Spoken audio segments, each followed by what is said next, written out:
बानी पीटीआई जहनी मरीज, बयानिया कौमी सलामती के लिए खतरा बन चुका। पाकिस्तान से बढ़कर कुछ नहीं, फौज और अवाम में कोई दरार नहीं डाल सकता। तर्जुमान पाक फौज की प्रेस ब्रीफिंग, कहा मैं नहीं तो कुछ नहीं की सियासत खत्म हो चुकी। तुम समझते क्या हो अपने आप को? तुम हो कौन और किसकी जबान बोल रहे हो? जो अपनी फौज पर हमला करता है, क्या वो किसी और की फौज के लिए स्पेस बनाना चाहता है? जहनी मरीज की बीमारी की अलामात आपने पहले भी देखी थी। वो समझता है अगर मैं इक़्तिदार में हूँ तो जमहूरियत नहीं तो आमरीत है। इसकी सियासत या ज़ात रियासत से बढ़कर नहीं हो सकती। सियासी शोबदेबाजी का वक्त ख़त्म, अब किसी का बयानिया नहीं चलेगा। पाक फौज या उसकी क़यादत पर हमला बर्दाश्त नहीं करेंगे। तुमने अपने बेटों को तो बाहर मुल्क में रखा हुआ है, इन्हें खवारिज के सामने खड़ा करो, फिर बयानिया बनाना।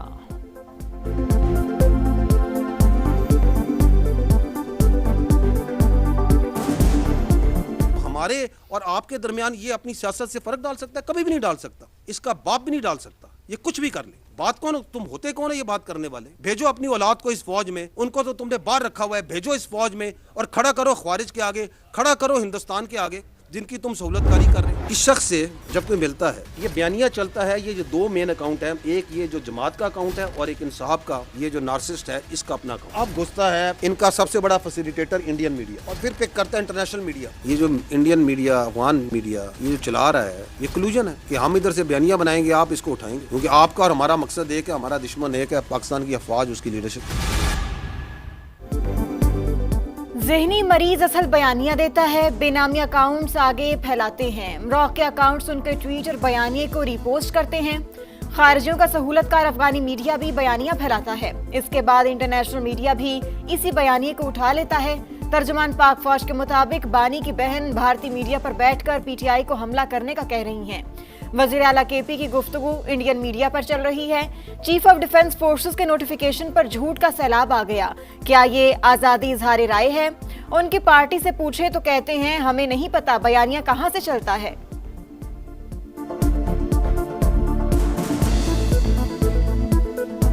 अभी ये सीडीएफ की आपने नोटिफिकेशन है, हर 10 मिनट 15 मिनट घंटे बाद कोई इधर बैठा वीलॉग कर रहा है, ये हो गया फलाना हो गया। कभी किसी ने किसी को वाइस चीफ डिक्लेयर कर दिया कि भाई ये वाइस चीफ बन गया है, ये अभी प्रमोट हो गया है।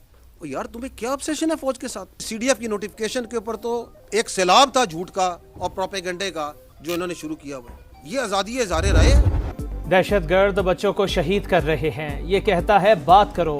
कहता था खारजियों का पेशावर में दफ्तर खोल दो। लोगों को ऑपरेशन के खिलाफ उकसाता है। अवाम से हंगामों का कहता है। जब भारत ने हमला किया, ये होता तो कशकोल लेकर चल पड़ता कि आओ बात करते हैं। इन्होंने ही कहा था फौज लड़ नहीं सकती, लेकिन फौज ने लड़ कर दिखाया। तर्जुमान पाक फौज की धुआंधार प्रेस कॉन्फ्रेंस, बोले क्या पाकिस्तान की सिक्योरिटी गारंटी काबुल से मिलेगी? हम हक पर हैं और हक पर ही रहेंगे। रियासत के तहफ़्फ़ुज़ की कसम खाई है। रियासत सुप्रीम और हम इसका हिस्सा हैं। अब झूठ और फरेब का कारोबार नहीं चलेगा। 3 दिन पहले एक मुलाकात होती है, उस मुलाकात का जितना पिरमाइस बनाया जा रहा था वो बनाया जा रहा था ह्यूमन राइट्स पे, वो बनाया जा रहा था बीमारी पे। बाहर आती है कोई बीमारी की कोई वो सारी बातचीत जो सी है वो आपकी फौज के सामने एक सीधा लिख के आ जाता है। तो ये कौन सी मुलाकातें हैं? ये कौन सा आइन, कौन सा कानून, कौन सा रूल इस मुलाकात को तहफ़्फ़ुज़ कर सकता है?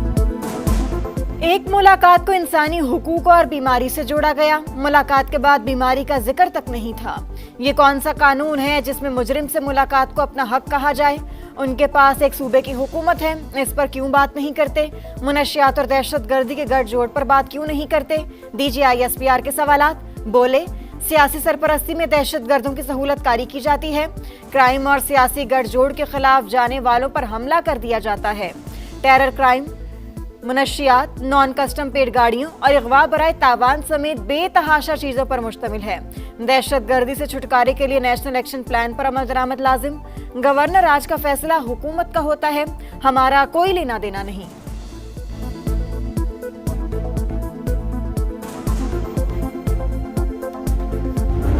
9 मई के जितने ट्रायल के केसेस थे वो तो हम क्लोज कर चुके। सारे मामला जो से सिविल कोर्ट है, हमारे पास कोई केस नहीं है किसी बैठक का। हमारे पास जनरल फैज हमीद का एक इससे जुड़ा हुआ केस है जो कि चल रहा है।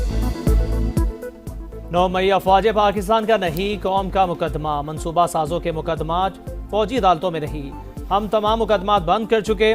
फैज हमीद केस के अलावा कोई मुकदमा हमारे पास नहीं। तमाम केसेस अब सिविल अदालतों में हैं। ताखीर से मुतालिक वजीर कानून या अटॉर्नी जनरल से पूछा जाए।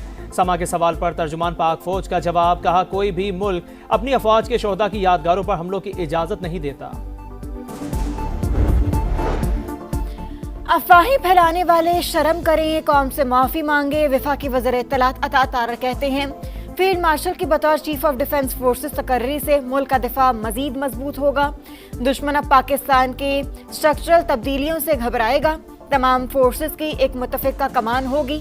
वज़ीर दिफा ख्वाजा आसिफ कहते हैं जिन फातहीन ने मुल्क को तारीख साज फतह से नवाजा, आज कौम उन्हें एजाज से नवाज रही है।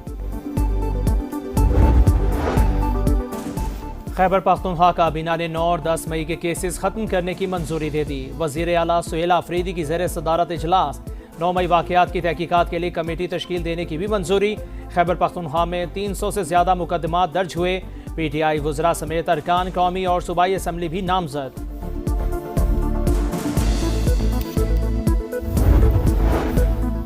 हुकूमत की फिर PTI को मुज़ाकरात की पेशकश। वज़ीर आज़म के मुशीर राना सनाउल्लाह कहते हैं जमहूरियत मुज़ाकरात से चलती है, डेडलॉक से नहीं। किसी कैदी को रियासत के खिलाफ इक़दामात के लिए मुलाकात की इजाज़त नहीं दे सकते। माली वसाइल सूबों को देना गलती नहीं, सिंध हुकूमत ने साबित कर दिया वो विफाक से बेहतर इदारे चला सकती है। Chairman people's party Bilawal Bhutto कहते हैं हम विफाक की मुश्किलात कम करना चाहते हैं, सूबों को मजीद जिम्मेदारियां देना चाहते हैं। कराची के इलाके गिजरी में माँ बेटी का कत्ल, पुलिस ने कातिल को गिरफ्तार कर लिया। हुक्काम के मुताबिक मकतूला कुलसुम 5 बच्चों की माँ, ताल्लुक बलोचिस्तान से था। शौहर ने घरेलू झगड़े पर कत्ल किया। मुलजिम समीउल्लाह नशे का आदी चंद रोज कबल जेल से रिहा होकर आया था। कराची के इलाके लियारी में पुरानी दुश्मनी पर फायरिंग, एक शख्स जाँ बहक, दूसरा शदीद जख्मी। आपका शहर आपका समा, आज आ रहा है गुजरांवाला, ताकत रिवायत और जायके का शहर जहां हर सुबह एक नई कहानी जन्म लेती है। मिट्टी के अखाड़े से देसी खानों तक, राजा रंजीत सिंह के दरबार से शेरशाह सूरी की मस्जिद तक, हर ईंट में तारीख का एक वर्क, मसाइल उजागर करने से हल बताने तक, समा रहेगा आवाम के हम कदम, पहलवानों के शहर के मकीन, समा टीवी के मशहूर, मसाइल के हल की उम्मीद। बहुत वार्मली वेलकम करते हैं समा को और ये एक बहुत अच्छा इनिशिएटिव। ये हमारे मसाइल हुक्मरानों तक पहुंचाएगा और ये मुझे उम्मीद है कि इंशाल्लाह ये हल भी होंगे। आज तक गुजरांवाला को यूनिवर्सिटी नहीं मिली। इंशाल्लाह समा टीवी अब भी गुजरांवाला के भी मसाइल हल करवाएगा। मुझे हमारे मसले हुकूमत तक पहुंचाएगा और ये हल भी कराएगा। समा टीवी जिंदाबाद। अर्ज़े पाक का दिफा करते हुए जान का नजराना पेश किया। निशाने हैदर का एजाज पाया। मेजर शबीर शरीफ का 54वां जाम शहादत। फील्ड मार्शल सैयद आसिम मुनीर, बहरिया और पाक फजाया के सरबराहान समेत पूरी कौम का अब शहीद को खराज अकीदत। बाबरी मस्जिद की शहादत को 33 बरस बीत गए, सहने के जख्म आज भी ताज़ा, सैकड़ों सवाल जवाब के मुंतजर। आज तक मस्जिद की शहादत का कोई जिम्मेदार पकड़ा गया और ना ही वहाँ मंदिर की मौजूदगी का सबूत मिला।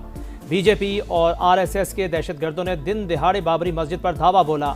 भारतीय हुकूमत तमाशा देखती रही। 2000 से जायद मुसलमान शहीद और हजारों बेघर हुए।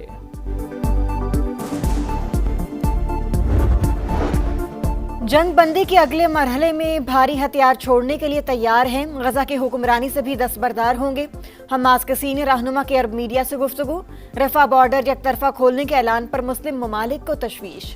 मुश्तरका बयान में कहा कि सेहूनी इक़दाम फ़लस्तीनियों को मिस्र की तरफ धकेलने का जरिया बन सकता है। ट्रंप प्लान पर मुकम्मल अमल दरामद का मुतालिबा।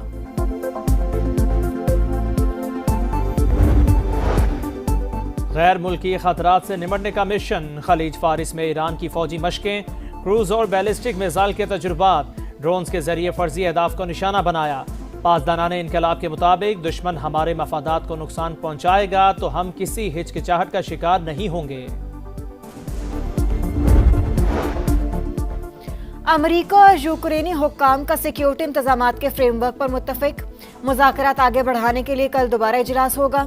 खुसूसी एलची स्टीव विटकॉफ और जैरेड कुशनर की यूक्रेनी हुक्काम से मुलाकात। यूक्रेनी वज़ीर दिफा के मुताबिक मुआहिदे में हकीकी पेशरफ्त थी।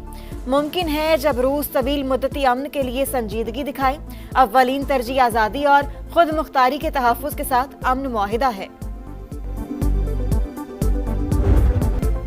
पाक भारत जंग समेत 8 तनाज़ात हल करवाए। गजा में जंग बंदी और मशरिक़ वस्ता में अमन के लिए अब्राहम मुआहिदा करवाया।